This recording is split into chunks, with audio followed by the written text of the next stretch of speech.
अस्सलामु अलैकुम वरहमतुल्लाहि वबरकातुहू। अल्हम्दुलिल्लाहि रब्बिल आलमीन वस्सलातु वस्सलामु अला सय्यिदिल अंबियाइ वल मुरसलीन व अला आलिहि व सहबिहि अजमईन व मन तबिअहुम बिइहसानिन इला यौमिद्दीन, अम्मा बाद। मोहतरम नाज़रीन, इस लाइव प्रोग्राम में एक बार फिर आपका खैर मकदम है। हम पिछले चंद रोज़ से आदाब ज़िंदगी के नाम से एक मुफीद सिलसिला शुरू हमने किया हुआ है, जिसमें ज़िंदगी गुजारने के मुख्तलिफ़ पहलुओं में जो इस्लाम ने जो सलीक़ा बताया है, जो तहज़ीब बताई है, हम उस पर अलग अलग उन्वानात के तहत आपसे गुफ्तगू कर रहे हैं। मोहतरम नाज़रीन, आज हम जो मौजू लेकर के आए हैं वह है रास्ते के आदाब। हमें से हर शख्स जब घर से निकलता है, चलता है, चाहे वो मर्द हो या औरत हो, तो रास्ते को में चलते वक्त हमारे लिए शरीयत ने कौन कौन से उसूल बताए हैं और कौन कौन सी तालीमात दी हैं, इंशाअल्लाह हम इस पर आज गुफ्तगू करेंगे। सबसे पहली बात यह है मोहतरम नाज़रीन कि जब हम रास्ता चलें तो हमारी चाल कैसी हो। बहुत तेज़ भागना या बहुत धीरे धीरे चलना ये शरीयत में पसंदीदा चीज़ नहीं है। शरीयत ने मियाना रवी वाली चाल को पसंद किया है।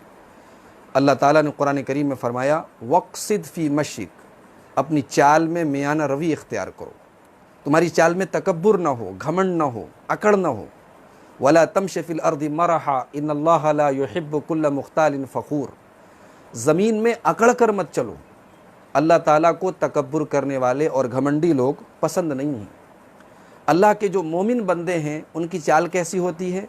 अल्लाह ने फरमाया सूरह फुरक़ान में, व इबादुर्रहमानिल्लज़ीना यमशूना अलल अर्दि हौना, रहमान के जो मखसूस बंदे हैं, रहमान के जो ख़ास बंदे हैं, वो ज़मीन पर नरम चाल चलते हैं। इसी तरीके से अल्लाह ताला ने सूरतुल इसरा के अंदर फरमाया, वला तमशि फिल अर्ज़ि मरहा इन्नका लन तख़रिक़ल अर्द वलन तबलुग़ल जिबाल तूला, ज़मीन में अकड़ के न चलो, तुम अपने आप को भी कोई नुकसान न पहुँचाएँ राह चलते हुए, किसी दूसरे को भी कोई नुकसान न पहुँचाएँ। हमारी किसी हरकत से किसी राहगीर को, किसी मुसाफिर को कोई तकलीफ़ न पहुँचे। इसीलिए अल्लाह के प्यारे नबी सल्लल्लाहु अलैहि वसल्लम फरमाते हैं, सही मुस्लिम की रिवायत है, इदा मर्रा अहदुकुम फ़ी मजलिसिन औ सूक़िन व बियदिही नब्ल सालिहा सुम्मल यअख़ुज़ बिनिसालिहा सुम्मल यअख़ुज़ बिनिसालिहा। अल्लाह के नबी सल्लल्लाहु अलैहि वसल्लम ने 3 बार फरमाया कि जो तीर का जो नुकीला हिस्सा है उसको अपने हाथों से मजबूती से पकड़ के रखे, यानी तीर को इस तरीके से खुला न रखे कि राह चलते हुए और आसपास के लोगों को उसके तीर से चोट पहुँचे, उसके तीर से नुकसान पहुँचे। गौर कीजिए कितनी प्यारी तालीम है कि हमारी ज़ात से किसी को नुकसान ना पहुँचे। ये 1400 साल पहले हमारे नबी सल्लल्लाहु अलैहि वसल्लम ने हमें और आपको ये तालीम सिखाई है। इसी तरीके से हज़रत अबू बरज़ा अल असलमी रज़ी अल्लाह ताला अन्हु अल्लाह के नबी सल्लल्लाहु अलैहि वसल्लम से कहते हैं, या रसूल अल्लाही या नबी अल्लाही अल्लिमनी शैआ, अय अल्लाह के नबी मुझे कोई ऐसी चीज़ सिखाइए अन्तफ़िउ बिही, जो मुझे फ़ायदा पहुँचाए। तो अल्लाह के नबी सल्लल्लाहु अलैहि वसल्लम ने फरमाया, इअज़िलिल अज़ा अन तरीक़िल मुस्लिमीन, मुसलमानों के रास्ते से, मुसलमानों चलने की जगहों से तकलीफ़ दे चीज़ों को हटाओ। कोई कूड़ा पड़ा है, कोई केले का छिलका पड़ा है, कोई तकलीफ़ दे चीज़ पड़ी है, उसको हटाओ, ये चीज़ तुम्हें फ़ायदा पहुँचाएगी। और ये जो चीज़ है, रास्ते से कूड़ा करकट को हटा देना, तकलीफ़ दे चीज़ को हटा देना, ये ईमान का एक हिस्सा है। अल्लाह के नबी सल्लल्लाहु अलैहि वसल्लम फरमाते हैं, अल ईमान बिज़उन व सबऊन औ बिज़उन व सित्तून शुअबा, ईमान की 60 से या 70 से ज़ायद ब्रांचेज़ हैं, शाखें हैं। फ़अफ़ज़लुहा क़ौलु ला इलाहा इल्लल्लाह, उसमें सबसे अफजल जो ब्रांच है वो कलमा तौहीद है, ला अदनाहा इमाततुल अज़ा अन तरीक़िल मुस्लिमीन। और सबसे मामूली उन ब्रांचेस में से ब्रांच जो है, सबसे छोटी ब्रांच ये है कि आदमी राह चलते हुए कोई तकलीफ़ दे चीज़ हटा दे। और आगे आप सल्लल्लाहु अलैहि वसल्लम ने फरमाया, वल हया शुअबतुम मिनल ईमान, इंसान के अंदर जो हया होती है वो हया भी उसके ईमान का एक हिस्सा होती है। मोहतरम नाजरीन, एक मुसलमान और एक मोमिन दूसरों के रास्ते में कांटा बिछाए, दूसरों के रास्ते में तकलीफ़ दे चीज़ पैदा करे, ये तो बहुत दूर की बात है। इस्लाम तो ये तालीम देता है कि तकलीफ़ दे चीज़ को हटाओ, ये तुम्हारे ईमान की अलामत है, ये तुम्हारे ईमान की निशानी है। इसी तरीके से लोगों का रास्ता है, आप रास्ते में बैठ जाएं, लोगों का आना जाना बंद हो जाए, ये बिल्कुल भी मुनासिब नहीं है। अल्लाह के नबी सल्लल्लाहु अलैहि वसल्लम ने रास्ते में बैठना फरमाया है। पहले और आज भी बहुत सारे शहरों में जहाँ लोगों के मकान छोटे छोटे हैं तो लोग टाइम पास करने के लिए रास्तों में बैठते हैं।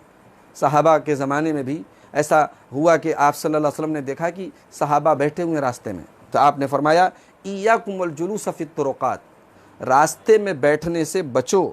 क़ालू या रसूलल्लाहि मा लना मिन बुद्दिन मिन मजालिसिना, ऐ अल्लाह के रसूल सल्लल्लाहु अलैहि वसल्लम, रास्तों में बैठ करके हमारी मजलिसें जमती हैं, यही हम बैठ कर बातें करते हैं। अल्लाह के रसूल सल्लल्लाहु अलैहि वसल्लम ने फरमाया फ़इज़ा अबैतुम इल्लल मजलिस, अगर तुम्हारे पास कोई और बैठने की जगह नहीं है और तुम्हें अपना टाइम जो बचता है वो रास्ते में ही बैठ करके गुजारना पड़ रहा है, फ़अतु तरीक़ हक़्क़ा, तो अगर तुम रास्ते में बैठे ही हो तो रास्ते का हक़ अदा कर दो। सहाबा ने पूछा अल्लाह के रसूल रास्ते का हक़ क्या है? आपने फरमाया गद्दुल बसर, नज़रों को झुकाना। रास्ते में आप बैठे हैं, ख़वातीन भी गुज़र रही हैं, लड़कियां भी गुज़र रही हैं, अपनी आँखें पस्त रखें, ये रास्ते का हक़ है। हमारे नौजवान भाई तवज्जो दें कि आज हमारी कौम का मिजाज क्या है, हमारे नौजवानों का मिजाज क्या है, हमारे गांव हमारे शहरों का मिजाज, हमारे प्यारे नबी की तालीम क्या है। रास्ते में अगर बैठ रहे हो, रास्ते से गुजर रहे हो तो रास्ते का हक़ अदा करो। क्या है रास्ते का हक़? गज़्ज़ुल बसर, आँखों को पस्त रखो। वक़फ़ुल अज़ा, और तकलीफ दे चीज़ को हटाओ। वरद्दुस सलाम, और कोई गुजर रहा है सलाम कर रहा है, सलाम का जवाब दो। वल अम्रु बिल मारूफ, और नेकी का हुक्म दो। वन्नहयु अनिल मुनकर, और बुराई से रोको। तुम्हारे सामने कोई बुराई हो रही तुम रोको। तुम अगर किसी को नेकी का हुक्म दे सकते हो तो नेकी का हुक्म दो। कहीं झगड़ा हो रहा है उसको चुकाने की कोशिश करो, तमाशा मत बनाओ। ये इस्लाम की तालीम है रास्ते के ताल्लुक से। औरत अगर रास्ते से गुजरे तो उसके लिए क्या तालीम है? उसके लिए सबसे पहली तालीम हमारी शरीयत ये देती है कि वो बापर्दा निकले, वो अपने जिस्म को कवर करके निकले, वो अपने हुस्न की नुमाइश करते हुए, अपने आप को एक्सपोज करते हुए न निकले।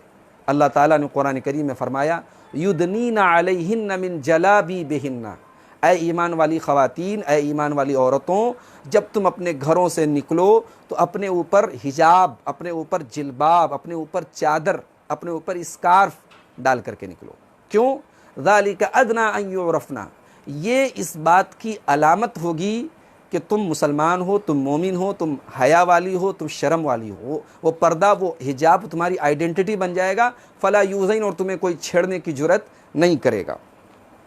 इसी तरीके से अल्लाह ताला ने कुरान में दूसरे मकाम पर फरमाया वला तबर्रजना तबर्रुजल जाहिलिय्यतिल ऊला, जब तुम घर से निकलो तो एक्सपोज मत करो, अपने आप को नुमाया मत करो, ऐसे कपड़े, ऐसी खुशबू, ऐसे मेकअप करके कि जिससे तुम लोगों के सामने बोल्ड हो करके, नुमाया हो करके चलो, ऐसा हरगिज़ मत करो।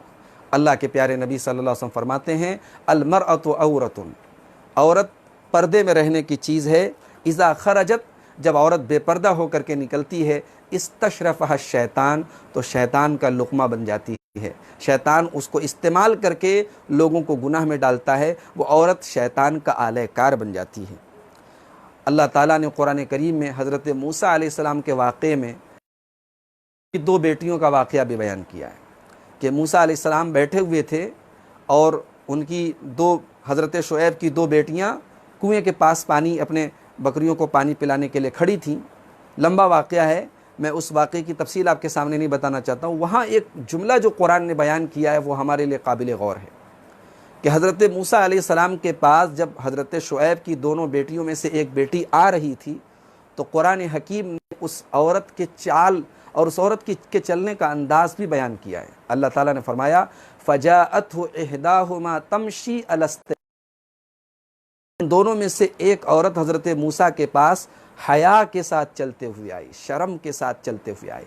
मालूम ये हुआ कि एक औरत की चाल में भी शर्म हया होनी चाहिए, उसके चलने के अंदाज में भी शर्म होनी चाहिए। बेगैरती और बेशर्मी और बेहयाई एक औरत की पहचान नहीं होनी चाहिए। मोहतरम नाजरीन, ख़वातीन के लिए भी और मर्दों के लिए भी ये बात है कि बाज़ारों में, रास्तों में ऊंची आवाज़ में बात ना करें, और ख़वातीन तो बिल्कुल भी ना करें, बल्कि ख़वातीन ऐसे जूते, ऐसी चप्पलें और ऐसी स्लीपर्स भी ना पहने जिनकी आवाज़ पूरे रास्ते में गूंजे। अल्लाह ताला ने कुरान करीम में फरमाया ज़ीनतिहिन्ना, ऐ मुसलमान औरतों, तुम अपने पैरों को ज़ोर ज़ोर से ज़मीन पे मार के न चलो कि तुम्हारी छिपी हुई जीनत, गौर करें कि औरत के पैरों की आवाज़, औरत के पायल की आवाज़ को भी कुरान ने जीनत करार दिया है, और वो जीनत दूसरों तक न पहुँचे उसको छिपाने का हुक्म दिया है।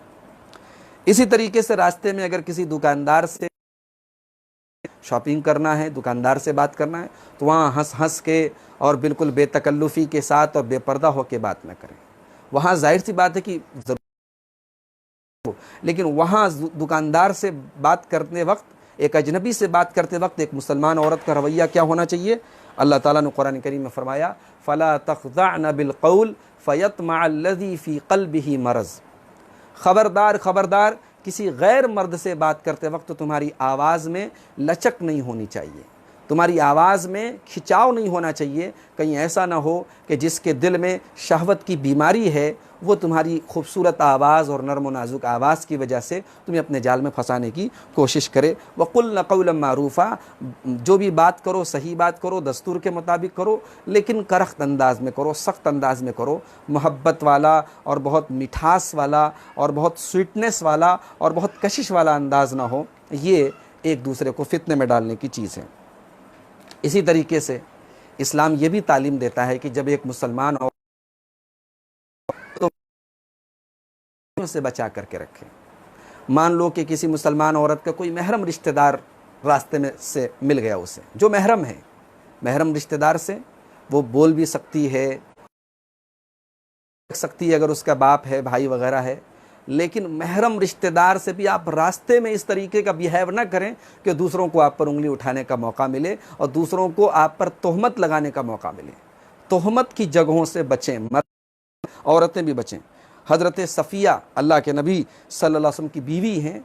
ये एतिकाफ़ में, अल्लाह के नबी सल्लल्लाहु अलैहि वसल्लम रमज़ान में एतिकाफ़ में, मस्जिद में एतिकाफ़ में हैं, आपसे मिलने के लिए आईं, और जब मुलाकात के बाद जाने लगी तो अल्लाह के नबी सल्लल्लाहु अलैहि वसल्लम मस्जिद के दरवाज़े तक उनको छोड़ने के लिए गए, तो वहीं पर दो सहाबी गुज़र रहे थे आप सल्लल्लाहु अलैहि वसल्लम के।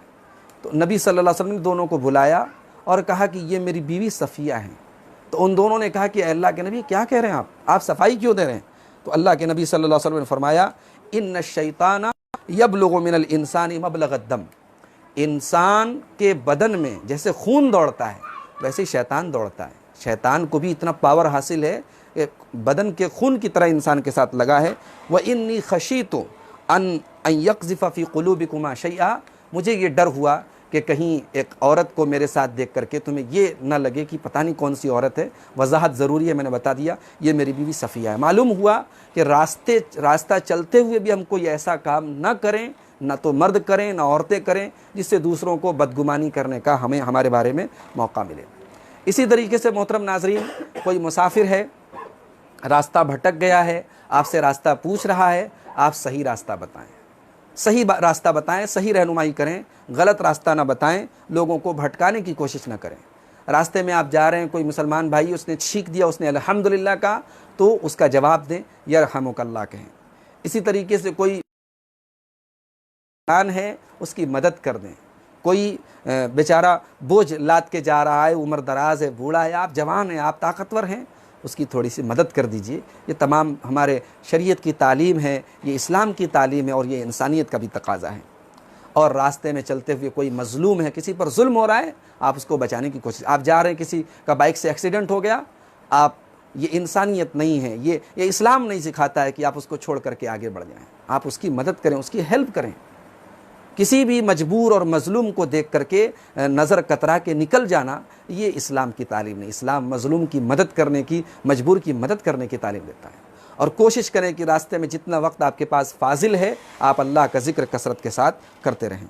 घर से जब निकलें तो ये दुआ पढ़ के निकलें, बिस्मिल्लाहि तवक्कलतु अलल्लाहि ला हौला वला कुव्वता इल्ला बिल्लाह। ये एक तरीके का इंश्योरेंस है, एक तरीके इंश्योरेंस है। ये पढ़ करके आप निकलेंगे, अल्लाह ताला की तरफ से आप इंश्योर्ड हो जाएंगे। अल्लाह ताला आपकी हिफाजत करेगा, अल्लाह के फरिश्ते आपकी हिफाजत करेंगे, शैतान का कोई हमला आपके ऊपर इंशाअल्लाह नहीं होगा। इसी तरीके से अबू दाऊद के अंदर अल्लाह के रसूल सल्लल्लाहु अलैहि वसल्लम सिखाई, जो आप अक्सर जब रास्ते में निकलते थे घर से तो पढ़ते थे, अल्लाहुम्मा इन्नी अऊज़ु बिका अन अदिल्ला, ऐ अल्लाह मैं तेरी पनाह चाहता हूँ इस बात से कि मैं गुमराह हो जाऊँ, औ उदल्ला, या मैं गुमराह कर दिया जाऊँ, औ अज़िल्ला, या मैं फिसल जाऊं औ उज़ल्ला, या फिसला दिया जाऊं, औ अज़लमा, या मैं जुल्म करूं, औ अज़लिमा, या मैं जुल्म करूं, औ उज़लमा, या मेरे ऊपर जुल्म किया जाए, औ अजहला, या मैं जहालत का काम करूं, औ युजहला अलैया, या मेरे ऊपर जहालत का काम किया जाए। बड़ी जामे दुआ है। अल्लाहुम्मा इन्नी अऊज़ु बिका अन अदिल्ला औ उदल्ला औ अज़िल्ला औ उज़ल्ला औ अज़लिमा औ उज़लमा औ अजहला औ युजहला अलैया। ये दुआ पढ़ लें, अल्लाह ताला आपकी हिफाजत करेगा। इसी तरीके से जब बाज़ार में दाखिल हों, जब मार्केट में इंटर हों, तो बड़ी प्यारे, बहुत प्यारा ज़िक्र अल्लाह के नबी सल्लल्लाहु अलैहि वसल्लम ने सिखाया, ला इलाहा इल्लल्लाहु वहदहू, 10 लाख नेकियां आपको मिलेंगी, 10 लाख गुनाह माफ़ होंगे और 10 लाख दर्जे आपके बुलंद होंगे। छोटा सा जिक्र है, याद कर लें, ला इलाहा इल्लल्लाहु वहदहू ला शरीक लहू लहुल मुल्कु व लहुल हम्दु युहयी व युमीत व हुवा हय्युन ला यमूत बियदिहिल खैर व हुवा अला कुल्लि शैइन कदीर। 10 लाख नेकी मिलेगी, 10 लाख गुनाह माफ़ होंगे और 10 लाख दर्जात इंशाअल्लाह बुलंद होंगे। ये ज़िक्र वग़ैरह जो है आप बाज़ार में पढ़ लें। मोहतरम नाज़रीन, ये रास्ते के चंद आदाब थे। इंशाअल्लाह हमारा ये मुफीद सिलसिला आदाब ज़िंदगी चलता रहेगा। इस्लाम की रोशनी में ज़िंदगी गुजारने के मुख्तलिफ़ पहलू हम सीखेंगे, ज़िंदगी के मुख्तलिफ़ आदाब हम सीखेंगे। रब्बुल आलमीन से दुआ है, इलाहुल आलमीन ये जो आदाब बयान किए जा रहे हैं, कहने वाले को, सुनने वालों को, सबको रब्बुल आलमीन अमल की तौफ़ीक़ अता फ़रमा। हम सबको हर किस्म की वबा से, हर किस्म की बला से महफूज फ़रमा। हमारे मुल्क की हिफाजत फ़रमा।